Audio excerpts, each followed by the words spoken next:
Thank you all and welcome. My name's John Goldberg. I'm the interim dean of the law school, and I've been a faculty member here for 15 years. And in my 15 years, this has never happened, and I'm told it's been much longer than that. So you really are a special class. Thank you for your patience. I know this has not been the easiest, and thanks to the families and friends who have also been extremely patient and worked carefully with us to make this work. Finally, and most importantly, I want to give a huge shout out to the Harvard Law School staff and administrative team.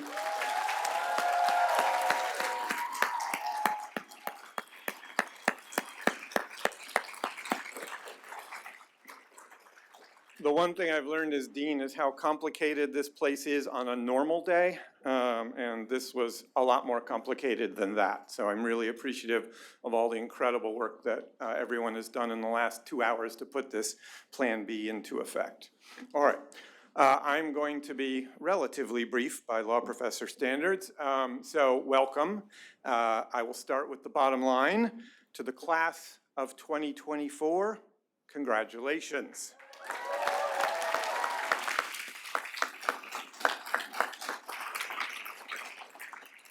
You are now Harvard Law School graduates. How cool is that? This is a day that is a culmination of years of hard work, and it marks a new beginning, the launch of careers that will offer endless possibilities for interesting, challenging, socially valuable work. So please, let's give the class of 2024 another big hand.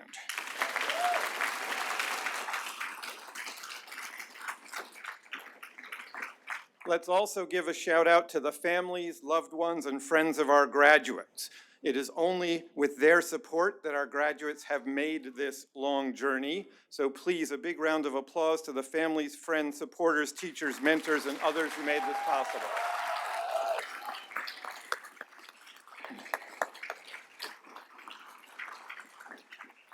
I'm truly honored to have this opportunity to join you for this occasion. Significant moments like this one should not be allowed to slip by without recognition. But it is equally important to recognize our great good fortune in being here today. So even as we celebrate, and especially as we celebrate, let us appreciate all that we have while acknowledging the hardships afflicting so many people in our country and around the world.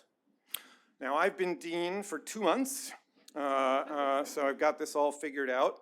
But as I said, I've also been a law professor for 30 years, and that should cause you deep concern. It should cause you deep concern because, as our graduates will attest, some law professors are pretty fond of hearing the sound of their own voices. Let me reassure you that I realize this is a commencement, not a class, and I appreciate we've already been through a lot today, so as I say, I will be brief, and then we will focus on the business at hand, which is the granting of the degrees. All right. Let me give you some facts, just a few facts, and I'm going to start with the graduate program. The graduate program, yeah, thank you. This is a very important year for the graduate program, as many of you know. It was 100 years ago that the first class of 4 LLM students graduated from Harvard Law School. Let's just say things have changed a bit. We are now up to 180.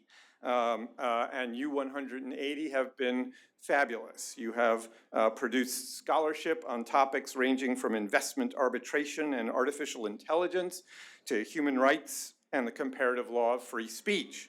You've also led student organizations, put together topical conferences, participated in pro bono trips, performed in the parody, and shared your cultures with each other and the rest of the HLS community. Some of you will be returning to official positions around the globe, while others will be venturing into new roles with premier firms or organizations in the US and abroad. Meanwhile, our 11 SJD grads have completed dissertations on everything from animal law to intellectual property to content moderation to bioethics and many other cutting-edge topics. Most of you will be taking up tenure-track teaching positions or pursuing further graduate study. Others will be practicing public interest law. Turning to our JDs,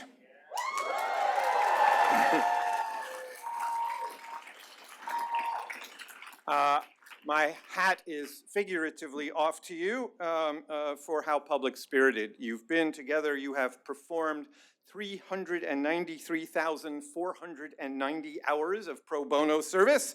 Congratulations. And yes, since you're Harvard Law students, I need to tell you that is the largest number ever. Congratulations.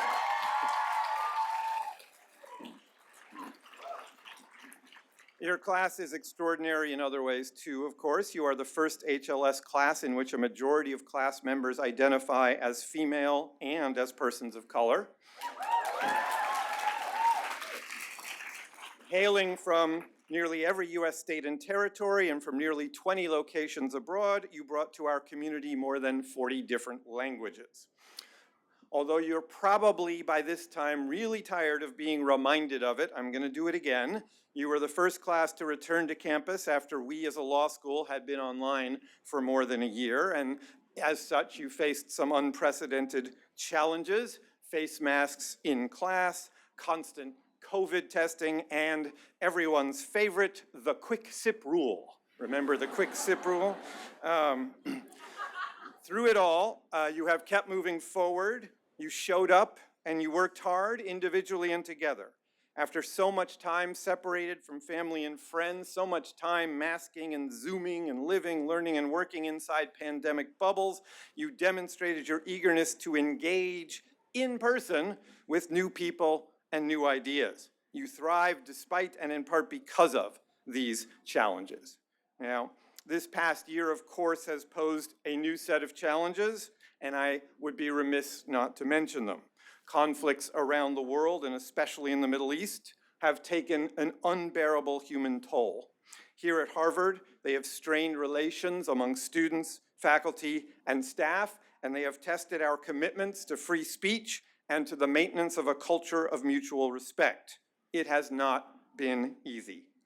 Here, today, all I can do is thank the many among you who helped maintain Harvard Law School as both a locus of vigorous debate and a genuine caring community.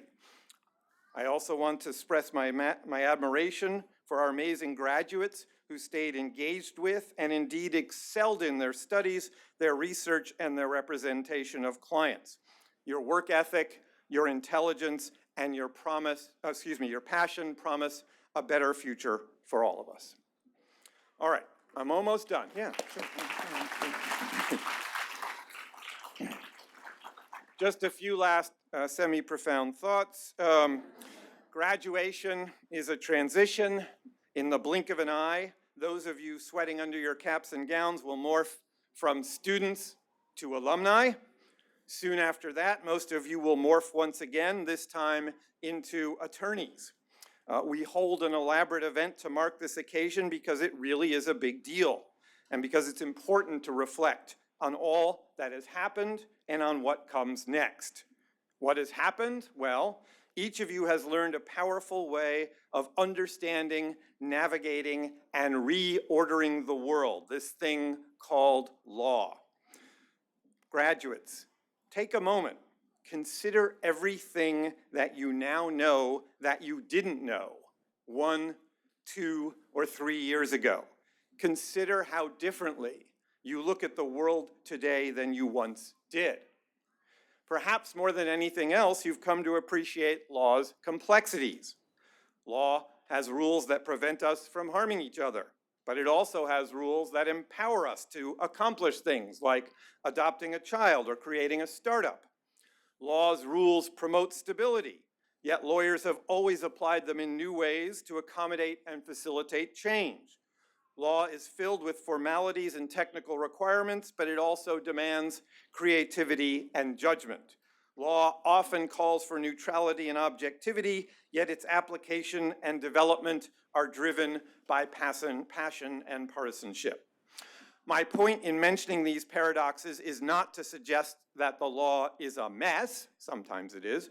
My point instead is that law is complex and nuanced, and this is as it must be.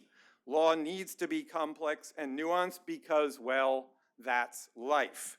What lawyers know, what you know, is that making progress on complex problems or achieving important goals requires more than slogans or social media snark. Life, real life, is too complicated for that. What lawyers know, what you know, is that to win a case, to complete a deal, to create and run a business or a nonprofit, to effect meaningful social change requires a suite of skills and methods. The best lawyers break down complex problems into their many parts.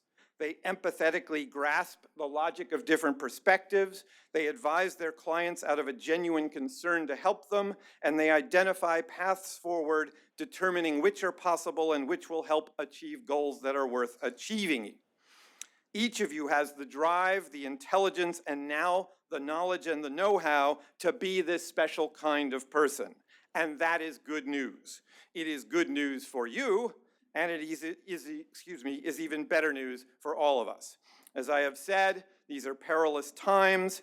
To thrive together, we must find ways to strengthen our bonds, to overcome the mistrust and fear that too often divide us, and to work together to achieve a more peaceful, more prosperous, and more just world.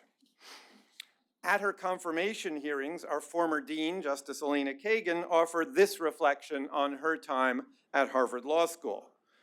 She said, "What I learned most is that no one has a monopoly on truth or wisdom. I've learned that we make progress by listening to each other across every apparent political or ideological divide. I've learned that we come closest to getting things right when we approach every person and every issue with an open mind. And I've learned the value of a habit that Justice Stevens wrote about more than 50 years ago, the habit of understanding before disagreeing," unquote. I couldn't agree more. Our community, our nation, and our world must find paths for understanding and ways of disagreeing that are tolerant, that are bounded by respect, and that are constructive. For that to happen, we need great lawyers. For that to happen, we need you. I will watch with pride as you take your place among the next generation of Harvard lawyers and leaders, and as you help make our world more compassionate, more just, and more united. To the class of 2024, congratulations.